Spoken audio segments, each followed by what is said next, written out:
September 26, 2014, was a chilly Friday evening in Iowa.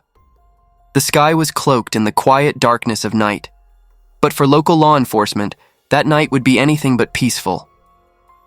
Around 11:30 p.m., patrol units quickly arrived at Dolphin Lake Apartments, located off Highway 6, a quiet residential area where most residents had already fallen asleep.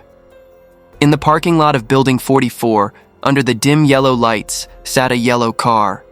At first glance, it appeared ordinary, but a foul odor lingering in the air made officers alert.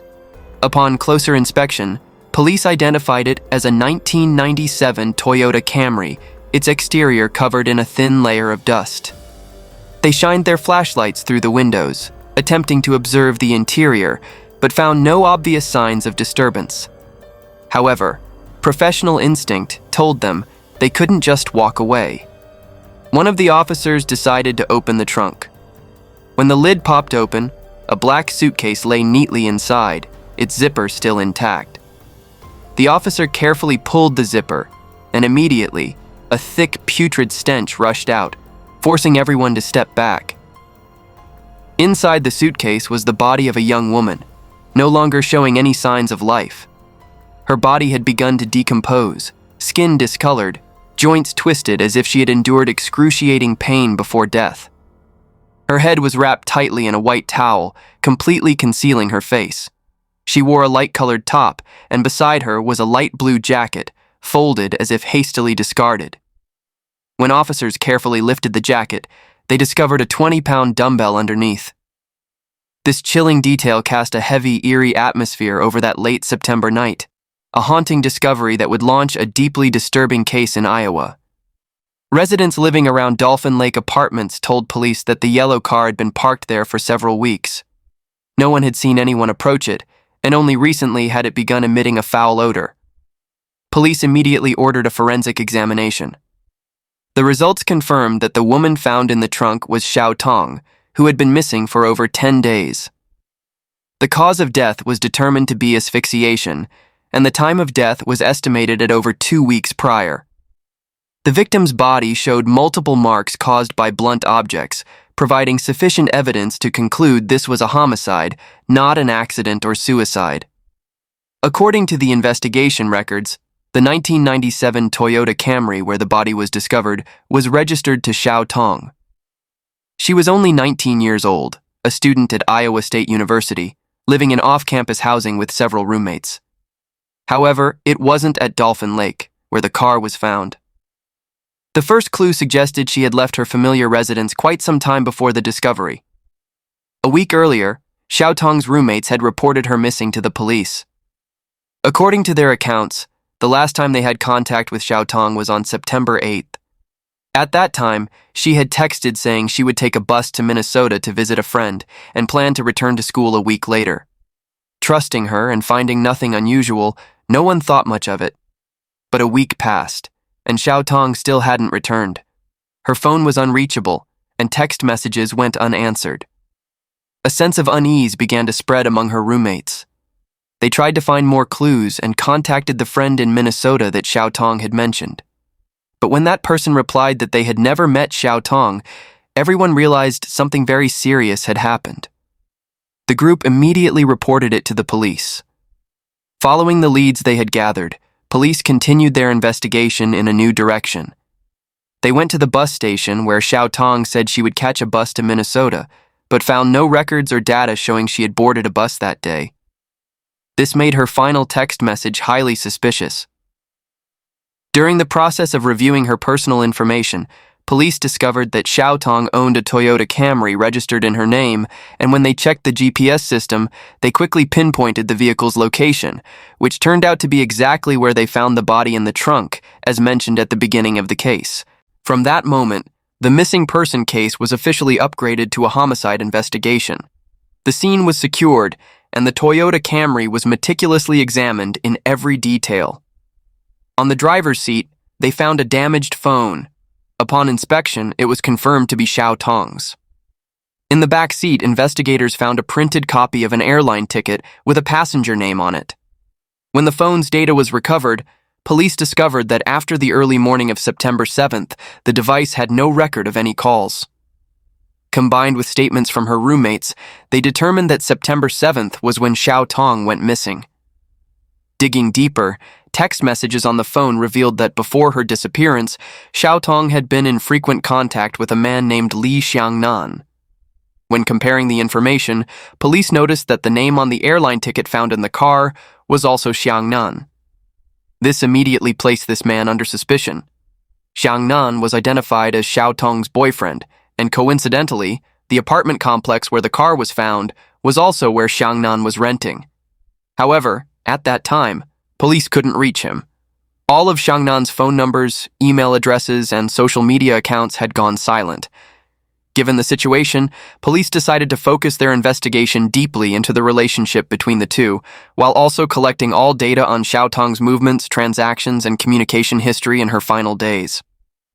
As a student, Shao Tong's social circle was quite simple.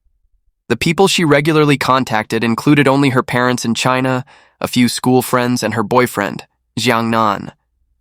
Therefore, when police contacted her family to verify information, their hearts broke even more upon learning that this obedient, studious young woman had permanently departed this world on foreign soil. Shao Tong's parents were in China, and upon receiving the devastating news, they were overcome with grief, unable to believe their daughter had been brutally murdered. Her mother recounted that the last time she spoke with her daughter was on September 3rd. At that time, Shao Tong mentioned that she had lost her glasses and was planning to get a new pair made. That brief, ordinary conversation became their final contact. 4 days later, at 5:50 p.m., her father sent a text message asking if she had finished getting her glasses and whether school was keeping her busy. At that time in China, it was the Mid-Autumn Festival, a day when families gathered together. Shao Tong still replied thoughtfully, "Happy Mid-Autumn Festival, I'm still a bit busy." That brief, gentle text message has now become the last memory he has of her. Her father responded with concern, "Is it convenient to video call?" "Mom wants to see you." He also asked about the glasses, and Shao Tong texted back, "About the glasses, I've been quite busy lately. Someone lent me a pair with the right prescription." Thinking that the new school year had just begun and his daughter must be busy with her studies, her father didn't want to disturb her and didn't push for a video call. But looking back now, he choked up saying that perhaps at that moment, Shao Tong had already met with misfortune, which is why she couldn't hear or see her parents one last time. Shao Tong's family had planned to come to the United States in May of the following year to attend their daughter's graduation ceremony. All their plans, all the excitement of awaiting their reunion, shattered in an instant. The Mid-Autumn Festival, which should have been a day of reunion and family gathering, instead became a day of eternal separation. According to the investigation results, 3 weeks before the body was discovered, on Friday afternoon at 4:30 p.m., Shao Tong and her boyfriend Xiangnan drove together in the yellow Toyota Camry to a hotel in the city of Ames and checked into room 208.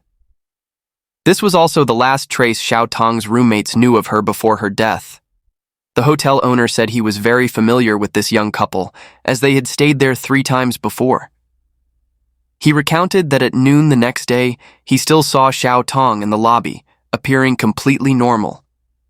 However, on the morning of September 7th, when he woke up and walked out to the parking area, the couple's yellow Toyota Camry had vanished. After checkout time had passed, he went to inspect room 208 and found the room empty, with no one inside. The hotel owner remembered very clearly that each time the couple came before, they rarely went out and often stayed past the checkout time. Whenever reminded, Xiangnan would personally come down to the front desk to return the key. But this time was different. No one came to return it, and the room key was left inside the room, which made him feel strange and uneasy. Unfortunately, the hotel's security cameras were broken, so they couldn't capture footage of the two checking in or leaving. To clarify their movements, police expanded the scope of the investigation, extracting camera footage from nearby shops and roads. In one segment of recovered footage, the two appeared at a store near the hotel, buying drinks together. That image became important evidence, confirming that Shao Tong and Xiangnan had indeed been at the hotel during the time period before she disappeared. After tracing the leads from the Ames Hotel, police conducted a thorough search of room 218, it should be room 208, where Shao Tong and Xiangnan had stayed. Upon entering, they quickly discovered several unusual traces. Splatters of dark, dried stains appeared on the wall, suspected to be blood that had been hastily wiped away. Notably, the white towel wrapped around the victim's head when found in the trunk looked quite similar to the type of towel used at this hotel. From this, police hypothesized that Shao Tong may have been killed right there in room 208, after which her body was transported in the Toyota Camry to the parking lot of Dolphin Lake Apartments to conceal the crime. With the evidence they had gathered, suspicion quickly focused on Xiangnan, the victim's boyfriend. Looking back at the entire case, police noticed many irregularities. Throughout the many days Shao Tong was missing, Xiangnan never reported it to police, nor did he proactively contact her friends or family. This indifferent, almost cold attitude was completely unlike the normal reaction of a boyfriend, making him the prime suspect in the case. Police immediately launched a manhunt for Xiangnan. However, investigation results showed that just one day after Shao Tong went missing, Xiangnan had left the United States, taking a flight from Cedar Rapids back to China. After that, he completely disappeared, leaving no trace. During the investigation, police approached a woman named Karen, who identified herself as Xiangnan's close friend. She said that September 16th was Xiangnan's birthday, and as every year she sent him birthday wishes. But this time, the message was never answered. According to Karen, Xiangnan was normally very quick to respond to messages, rarely leaving anyone waiting long. But because she couldn't reach him, she didn't know what had happened. After confirming that Xiangnan had left the United States, police continued expanding their investigation to retrace his entire journey before disappearing. Using the yellow Toyota Camry, the vehicle linked to both of them, they proceeded to extract surveillance camera data from areas where the car had appeared. And then, they discovered a series of surprising images that revealed meticulous preparation before the crime occurred. According to camera footage, one day before the incident, Xiangnan had driven Shao Tong back to campus. Afterward, he drove alone to a TJ Maxx discount store. There, cameras captured Xiangnan standing for a long time in front of the luggage display, repeatedly lifting and setting down different models, comparing sizes, even squatting down to compare the width and depth of two suitcases. Finally, he selected a large black suitcase, identical to the one discovered in the trunk containing Shao Tong's body. But that wasn't all. Subsequent camera data showed Xiangnan leaving TJ Maxx and driving to a nearby Walmart. There, he purchased 2 dumbbells, one weighing 15 pounds and one weighing 20 pounds. When cross-referenced with the crime scene, the 20-pound dumbbell was found in the suitcase containing the victim's body, completely matching the item he had purchased that day. This chain of actions made police almost certain that the crime had been premeditated. Shortly after, the investigation team searched the apartment Xiangnan was renting in Ames, which was also the parking lot where Shao Tong's car was discovered. The apartment was unusually messy, shopping receipts scattered on the floor, spoiled milk cartons on the table, clothes, papers, and luggage still unpacked. Everything indicated he had left this place in extreme haste. This panicked state significantly increased the level of suspicion against him. To understand more clearly, perhaps we need to start from the very beginning, from the meeting between Shao Tong and Xiangnan. Shao Tong was born in the city of Dalian into a comfortable and warm family. Her father was a civil servant, and her mother was a homemaker. As the only child in the family, Shao Tong was loved by her parents and raised with the best conditions. From a young age, she demonstrated intelligence and outstanding artistic talent. She could play piano, dance, and had once dreamed of becoming a sculptor or biologist. In academics, Shao Tong was always among the top students in her class. She passed the entrance exam to Yuming High School in Dalian, one of the most prestigious schools in northern China, known as a training ground for top scholars and excellent students participating in national Olympiads. It was there that Shao Tong met Hu, a classmate who joined the biology Olympiad team. That friendship gradually developed into an innocent first love. and they promised each other they would pass the entrance exam to the same prestigious university to continue their journey together. However, life doesn't always go smoothly. During the university entrance examination, Hu excelled and was admitted to a top-tier school, while Shao Tong failed. This shock left her sad, feeling lost and blaming herself.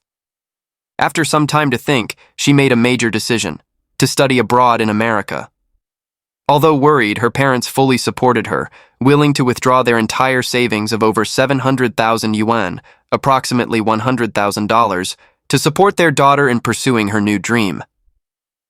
To prepare for the journey abroad, in 2011, when she was only 16 years old, Shao Tong left Dalian for Beijing to begin studying English and preparing for the TOEFL exam. During this time, she met 18-year-old Xiangnan. Xiangnan was 5 feet 7 inches tall, born in Shanghai, and later moved with his parents to Wenzhou, Zhejiang, where he grew up. His father was a police officer, and his mother was in business. That year, Xiangnan was studying at the Shanghai Cambridge College of International Business.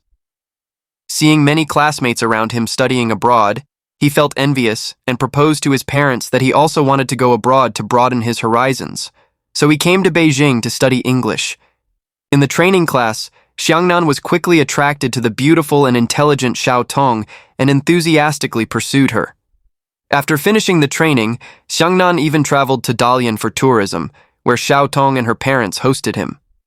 Her parents noted that Xiangnan's family background was good, but he wasn't very tall and had an introverted personality.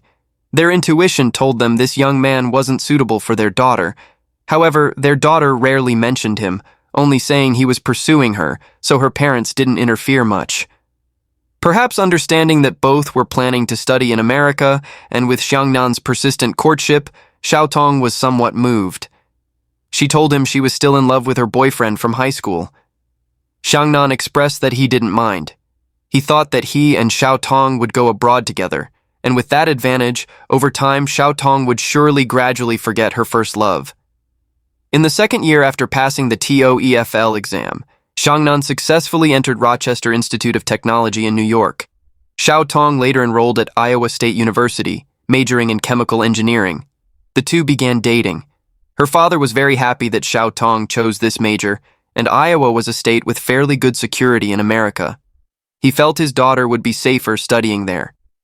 During her time studying abroad, Shao Tong continued to maintain excellent academic performance, achieving a GPA of 3.75. Beyond academics, she also had a rich and diverse extracurricular life. She knew how to dance and taught American students Chinese. With her cheerful personality, she made many friends, and many male students pursued her.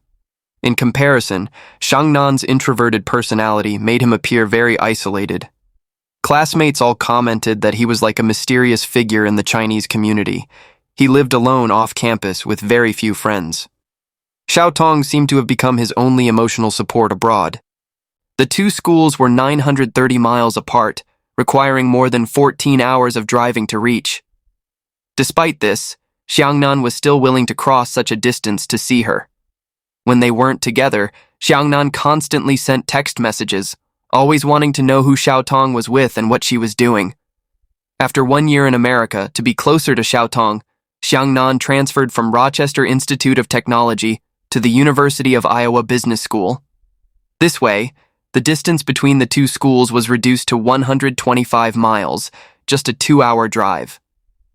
Xiangnan owned a blue BMW. Every weekend, he would drive to pick up Shao Tong to spend time together, only returning her on Monday morning. That summer, Xiangnan even moved into the apartment Shao Tong was renting and lived with her. But Shao Tong's roommates didn't have much goodwill toward Xiangnan because he moved in without asking their permission and never proactively helped with cleaning.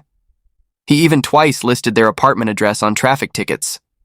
Once, Shao Tong planned to travel with friends in Xiangnan, but Xiangnan only wanted to go with Shao Tong alone. He proposed handling the planning himself. As a result, without informing the other friends, he only booked tickets for himself and Shao Tong, and the two went on their own. Xiangnan also secretly monitored Shao Tong's whereabouts. After Shao Tong discovered this, the two had a fierce argument. Because of this, such strong possessiveness and control made Shao Tong feel almost suffocated. Family and friends around her also noticed how her personality had changed as a result. Her cousins said she was no longer as cheerful as before and had somehow become introverted. According to Shao Tong's roommates, Shao Tong knew they didn't like Xiangnan, so she rarely mentioned him.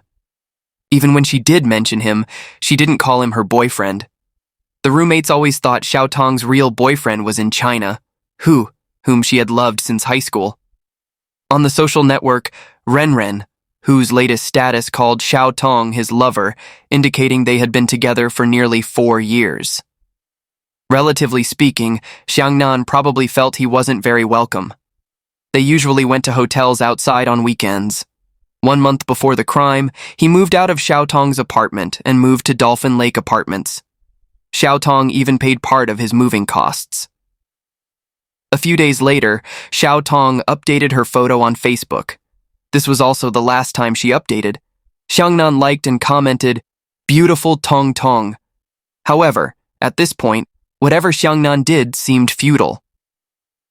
Shao Tong had decided to end their relationship. 4 days before the crime, the relationship between the two completely collapsed. Xiangnan called a friend to complain that he had accidentally overheard Shao Tong chatting with another man. In the conversation, Shao Tong seemed to express dissatisfaction with him and revealed her intention to break up. In the call with his friend, Xiangnan also angrily said he didn't want to talk to Shao Tong anymore. After hanging up, he posted on social media, "My life sucks." After learning all of this, police believed the romantic conflict between the two was very likely Xiangnan's motive for the crime. However, a larger, more complex problem awaited them. 3 days after the crime, Xiangnan went to China. After that, there was no record of him entering or leaving the country. He was very likely hiding in China. Since China and the United States don't have an extradition treaty, the case investigation hit a dead end. This case caused a major shock in the Chinese international student community. At the same time Shao Tong's roommates reported her missing to police, her high school friend also posted a missing person notice on Weibo. As a result, netizens in China also closely followed the case's developments. After learning that Xiangnan had fled back to China, netizens began spreading his photos and information on Chinese social media using the hashtag #FindXiangnan. In just 2 days, posts related to the case reached 150,000, with views exceeding 2.2 million. However, relying solely on spontaneous searches by netizens, it was still very difficult to find any news about Xiangnan. Shao Tong's parents were therefore extremely anguished. Her mother said, "We now urgently plead that the American side can issue an arrest warrant and share the evidence they have collected with the Chinese side." This action could very well save other innocent and vulnerable lives and would certainly allow our precious daughter's soul to rest in peace. 1 month after the crime, the United States notified China of the case through diplomatic channels and requested assistance. Subsequently, American police also issued an arrest warrant for Xiangnan on charges of intentional homicide. By May 2015, 8 months after the crime, the case finally reached a turning point. Suspect Xiangnan voluntarily surrendered in Wenzhou, Zhejiang, was detained by police for criminal investigation, and confessed to his crimes. Not long after, at the invitation of the American side, Chinese police came to America to investigate and collect evidence, jointly inspecting the crime scene and questioning witnesses. Among the evidence collected by American police, there were more than 100 bags of physical evidence of various sizes and thousands of photographs alone.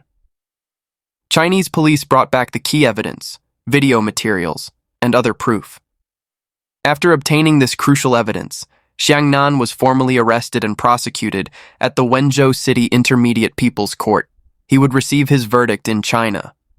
In March 2016, a year and a half after the case shocked public opinion, the Wenzhou City Intermediate People's Court in Zhejiang Province formally opened the trial of Xiangnan. In the courtroom, the entire process of the crime was reconstructed in detail, hour by hour, minute by minute, revealing a chain of tragedy that began with small misunderstandings but ended with an irredeemable crime. Let's rewind to 4 days before the murder occurred. At 12:08 p.m., Xiangnan called Shao Tong. She accidentally pressed the answer button. The call lasted 21 minutes, and throughout that entire time, Xiangnan listened silently while Shao Tong was completely unaware. Through the line, he heard Shao Tong's voice chatting with another man, saying unflattering things related to him.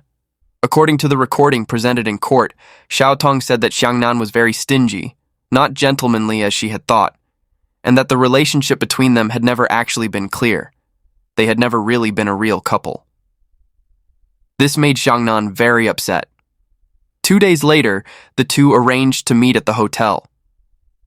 That night, Shao Tong told Xiangnan that she had met another Chinese man at school and had feelings for him. She wanted to be with that man from Monday to Friday and with Xiangnan on weekends. Xiangnan said this was impossible and demanded that Shao Tong choose between him and the other man. He then asked a class monitor to help book a one-way ticket back to China for September 8th. The class monitor felt it was a bit strange since Xiangnan was preparing for exams at the time. Xiangnan gave the excuse that there was an urgent family matter and answered vaguely. The class monitor didn't ask further. The next day, Xiangnan drove Shao Tong back to campus, then purchased the suitcase and dumbbells. At 6:45 p.m., he received a call from Shao Tong and drove to campus again to pick her up. The two had dinner together and watched a movie. When they returned to the hotel room, it was already the early morning of September 7th. Around 1 a.m., Shao Tong reiterated that she still didn't want to give up being with the man. As a result, the two had a heated argument. During this time, Shao Tong was murdered. Fearing that others might find out, Xiangnan covered his girlfriend's head with a towel, panicking so much that he didn't even have time to check out of the hotel. He then drove to his apartment complex. Vehicle tracking records show that between 3:30 and 4 a.m., Xiangnan drove to various locations by the Skunk River and stopped several times. It's possible that he intended to dispose of Shao Tong's body in the river, but he discovered the water was too shallow, and even with heavy objects placed in the suitcase, it wouldn't sink. In the end, he could only park at his apartment complex's parking lot. As dawn quickly approached, Xiangnan hurriedly packed his things at the apartment. By the evening, he pretended to be Shao Tong and replied to her father's messages, then rushed to the airport. From Iowa to China, there are no direct flights, so Xiangnan needed to transit through Chicago. Upon reaching Chicago, worried about missing his flight, he asked the class monitor to help buy a new ticket from Los Angeles to China. During the layover, he worried that Shao Tong's disappearance would be discovered by her roommates and reported to police. He used his phone to imitate Shao Tong's tone and sent a message.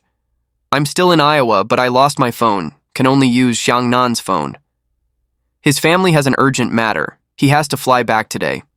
I'll take the bus to Minnesota to see my friend. I'll be back in a week. I'm using Xiangnan's phone, but it's almost out of battery." Afterward, Xiangnan returned to China and went to Guangzhou to meet a close friend. He lied that his ID card was lost and used his friend's ID to check into a hotel. A few days later, he took a long-distance bus to Xi'an. Xiangnan called his mother saying he had committed a crime in America and was now at the gate of the Xi'an police station, preparing to surrender. His mother immediately stopped him. Because Li's father was a prison police officer and she feared her husband would persuade their son to surrender, Li's mother hid this from her husband and arranged for Xiangnan to hide at a shepherd's home in Qinghai. 8 months after the crime, police found Li's father and explained the situation. After negotiation and persuasion, the parents finally took Xiangnan to the Wenzhou City Public Security Bureau to surrender. After clarifying the truth of the case, in court, whether Xiangnan had premeditated the crime became the focal point of debate between the two sides. The defense persistently argued that he killed due to provocation. Xiangnan said he was just momentarily impulsive, lost his reason, and even claimed that Shao Tong struck first and he was forced to fight back, accidentally causing the current result. The prosecution pointed out that he booked the plane ticket in advance, bought the suitcase and dumbbells. Everything showed this was a premeditated crime. Regarding this, Xiangnan claimed buying the plane ticket was to return home to relieve stress, Buying the suitcase was for moving because he wanted to rent a south-facing room on the first floor, but when checking in it wasn't available yet, so he temporarily stayed in the current room. As for buying the dumbbells, it was for exercise. But at that time, exams were approaching, and Xiangnan didn't notify his family in advance about returning home. The so-called moving was just moving to another room in the same building, and there was already a suitcase in the room. No need to buy a new one. The two dumbbells he bought were different weights, not a pair, and for his physique they were quite heavy, not suitable for normal reasons. The prosecution revealed that when first interrogated, Xiangnan's testimony was repeatedly inconsistent with the facts of the investigation. They had proactively conducted a lie detector test with Xiangnan, mainly focusing on questions about the purpose of buying the suitcase and dumbbells. The results showed that most of his answers were lies. Regarding the reason for fleeing back home after the crime, Xiangnan said he originally wanted to surrender in America, but was afraid he would never see his parents again, so after hiding Shao Tong's body, he immediately flew back to China. In his final statement in court, Xiangnan expressed that he had never loved anyone like this and declared, "I sacrificed so much for her, but in her heart, I was just a weekend boyfriend." After speaking, he cried and knelt down, begging Shao Tong's parents for forgiveness. After 3 months of trial, the court finally issued its verdict. Xiangnan was convicted of intentional homicide and sentenced to life imprisonment with deprivation of political rights for life. Notably, before the trial opened, the Li family had compensated the Shao family 2 million yuan, approximately $290,000. The two sides reached a settlement, so the initially attached civil lawsuit was withdrawn. After sentencing, Xiangnan was dissatisfied with the verdict and filed an appeal. But ultimately, the Zhejiang Province Higher People's Court rejected the appeal and upheld the original verdict. The Shao Tong Li Xiangnan case is not just a tragedy of two young people, but also a warning to all of us. Love, without respect and emotional control, can become the trigger for irredeemable tragedies. And that's the case for today. What are your thoughts on this case? Please share in the comments below. Don't forget to like, share, and subscribe to support us and not miss other gripping cases. Thank you for watching and see you in the next videos.